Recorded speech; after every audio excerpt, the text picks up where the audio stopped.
Hey guys, it's Tiffany with Spot On. Sorry, I had to get my music. Goofball. Alright, so gotta get in the zone, you know? Alright, where's my song? Okay, so today, my friends, is lesson 10 from the workbook and of course in miracles. If you're just now jumping in, you could go over to lesson 1, which has its own video, and there's a video a day. We're going to be doing 30 lessons, so 1 lesson a day.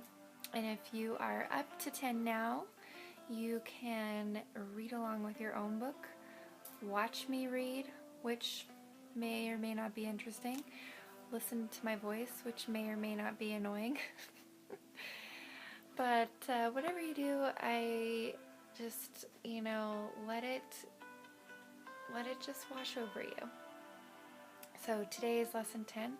My thoughts do not mean anything. This idea applies to all the thoughts of which you are aware or become aware in the practice periods. The reason the idea is applicable to all of them is that they are not your real thoughts. We've made the distinction before and will do so again. You have no basis for comparison as yet. When you do, you will have no doubt that what you once believed were your thoughts did not mean anything. This is the second time we've used this kind of idea. The form is only slightly different. This time, the idea is introduced with my thoughts instead of these thoughts, and no link is made overtly with the things around you. The emphasis is now on the lack of reality of what you think you think. The aspect of the correction process began with the idea that the thoughts of which you are aware are meaningless outside rather than within, and then stressed their past rather than their present status. Now we are emphasizing that the presence of these thoughts means that you are not thinking. This is merely another way of repeating our earlier statement that your mind is really a blank. To recognize this is to recognize nothingness when you think you see it. As such, it is the prerequisite for vision. Close your eyes for these exercises and introduce them by repeating the idea for today quite slowly to yourself. My thoughts do not mean anything.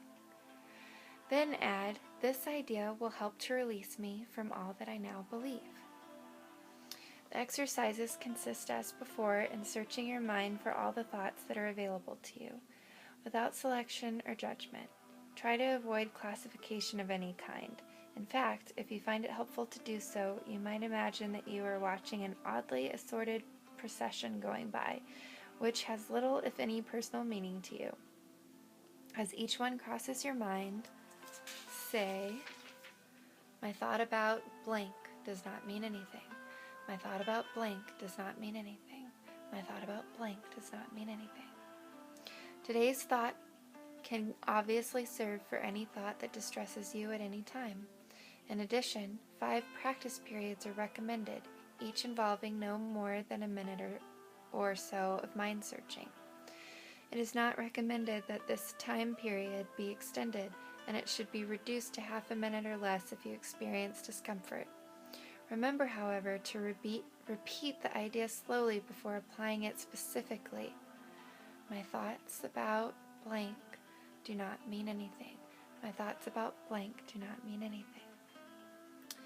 And also to add, this idea will help to release me from all that I now believe.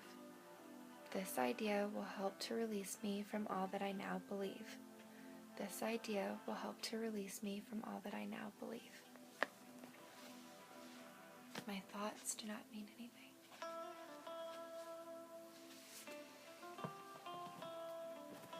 So that's a wrap for lesson 10, folks. I will see you tomorrow for lesson 11, and many blessings and miracles to you. Lots of love. Bye. Always in my heart.